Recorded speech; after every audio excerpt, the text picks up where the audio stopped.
Have you ever felt like you're just constantly running a race you never even signed up for? A race towards some specific prepackaged idea of success? Well, today, we're hitting the pause button on all of that.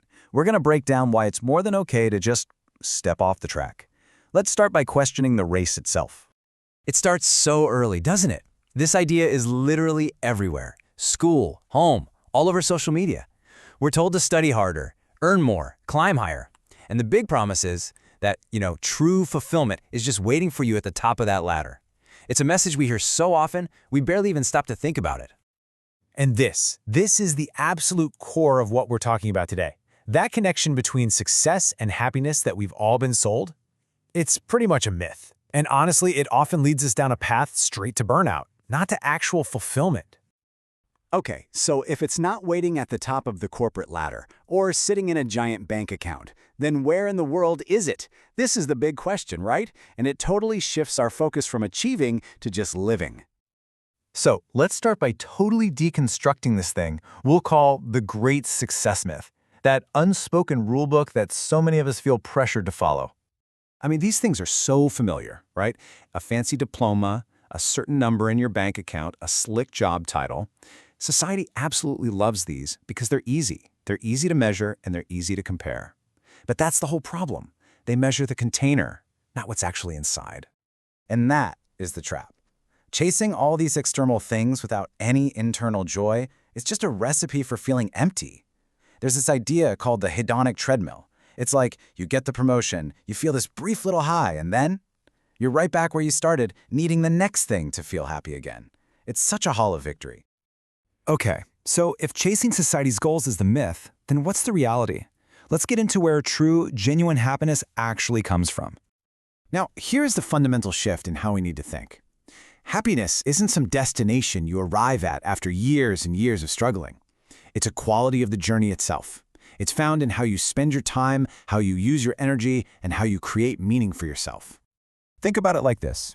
On one side, you have society's version of success.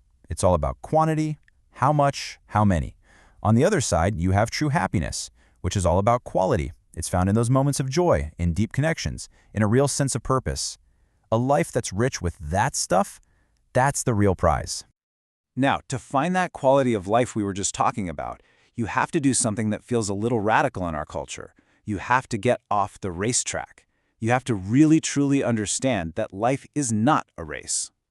In a world that is always sprinting, what if you just chose to walk? Deciding to move slowly is an incredibly powerful first step. And yes, that is absolutely still progress. It's progress toward clarity, not just some finish line. It's progress towards building a life that feels right for you, not one that just looks good to everybody else. And what about just stopping for a moment, taking a break to just breathe and reset everything? Pausing is progress too. It isn't being lazy, it's being strategic. It's how you refuel your energy and reconnect with why you're doing what you're doing. This is the kind of progress that actually prevents you from burning out. This is really what it all boils down to. Your journey is yours and yours alone. When you stop comparing, when you stop looking over at the other lanes, you can finally find your own pace. And that's the only one that truly matters. And that leads us to our final and maybe the most powerful idea of all. It's about where your value actually comes from. The truth is, your worth is completely unconditional. I want you to really let this sink in. Society, and sometimes even our own families, tell us that we have to earn our worth, that we have to prove it with results. But that's just fundamentally wrong. Your worth is not a reward for performance. It's inherent. You are worthy from day one, and nothing you do or don't do can ever change that core value. So let's just say it plainly. It is absolutely 100% okay to not be successful by someone else's definition. It's okay to just reject that pressure completely. It is okay to walk slowly. It's okay to move at a pace that feels sustainable and joyful, no matter how loudly the world is telling you to hurry up.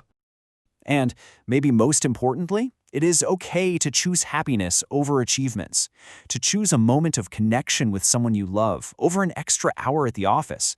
That's not a failure. That is a profound success. So remember, your life is not a race to be won, but a path to be walked. Your worth is unconditional. By choosing to live in your own rhythm, you are already living a truly successful life. So the only question left is, where will you choose to walk next?